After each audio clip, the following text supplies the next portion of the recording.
Cerita ini kami teriakkan dalam hati, bukan untuk kami perdengarkan, apalagi sekedar menyebarluaskan. Cerita ini untuk kalian, agar tidak jadi korban selanjutnya.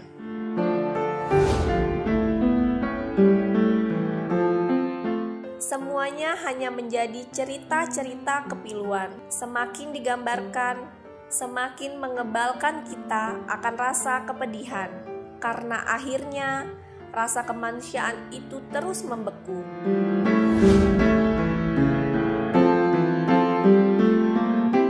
Dan tinggal menunggu bagian cerita berikutnya. Untuk kembali membuka telinga, menyebarkan berita, meneriakkan orang berkuasa, dengan harapan mampu mendengarkan penderitaannya.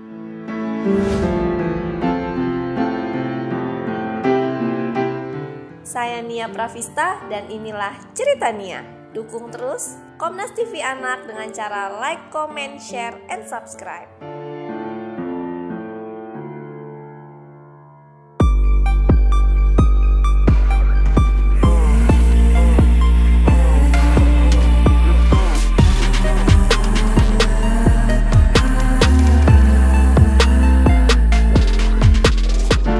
Sahabat anak Indonesia, hari ini Nia akan bercerita tentang seorang ibu yang tega melakukan kekerasan fisik dibantu oleh pacarnya di Kota Waringin Timur.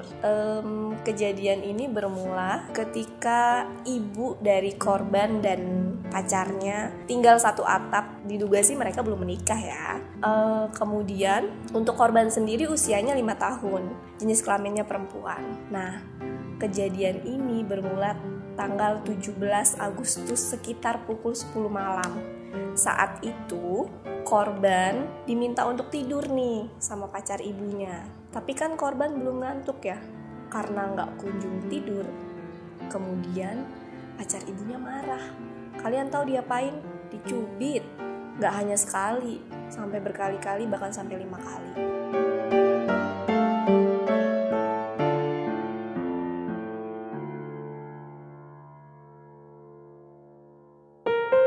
Anehnya, si ibu tuh nggak ngebela, justru ikut melakukan kekerasan fisik juga terhadap anaknya dengan memukul korban sebanyak 3 kali.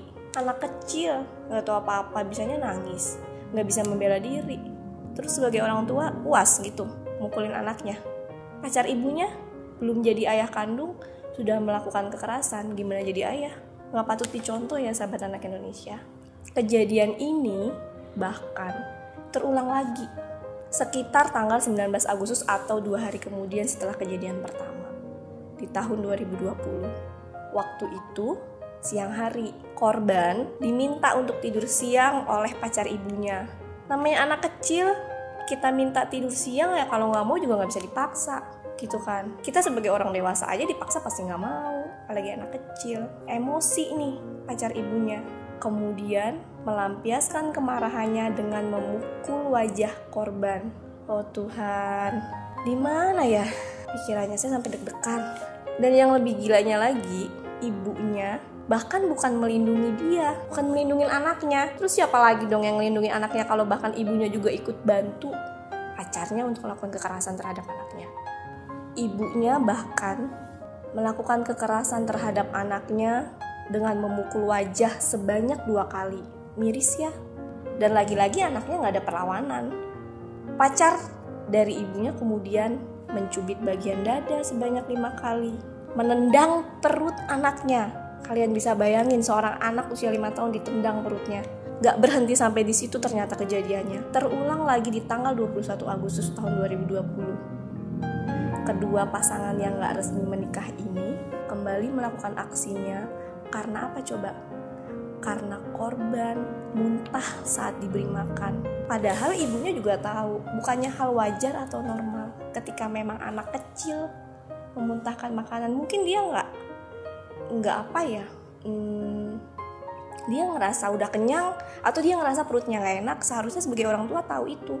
Seharusnya sebagai orang tua peka terhadap kejadian hal tersebut. Kenapa sih anaknya muntahin makanan? Bukannya marah. Lagi nih, keduanya naik pitam lalu memukul wajah korban pakai HP. Pukulan itu menyebabkan pelipis korban. Iya, karena korban lagi-lagi nggak berdaya, dipukul lagi sampai menyebabkan korban mengalami luka dan berdarah. Nggak sampai di situ, pacar dari ibu korban memelintir tangan kirinya sampai tulang lengan korban patah. Melihat korban yang sudah lusuh dan terus kesakitan, ibunya dan pacarnya bukannya membantu menolong, justru menelantarkan anak tersebut di sekitar rumah warga di Kecamatan Baamang. Sungguh tega ya.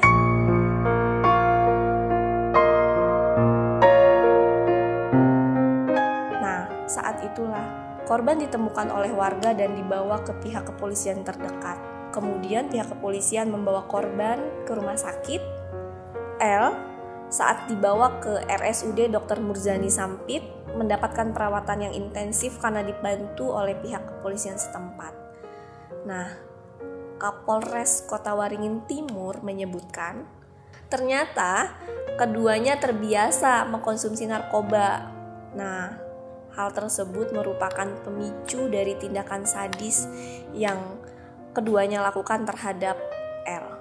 Sahabat anak Indonesia, semoga dengan kasus ini gak ada lagi ya kasus kekerasan fisik, terutama yang dilakukan oleh orang tua kandung sendiri terhadap anaknya. Semoga kita semua lebih peduli, lebih perhatian terhadap lingkungan sekitar, terutama anak-anak kecil yang memang mereka sudah hal biasa ya kalau misalnya mereka menolak untuk tidur siang atau misalnya mereka memuntahkan makanan.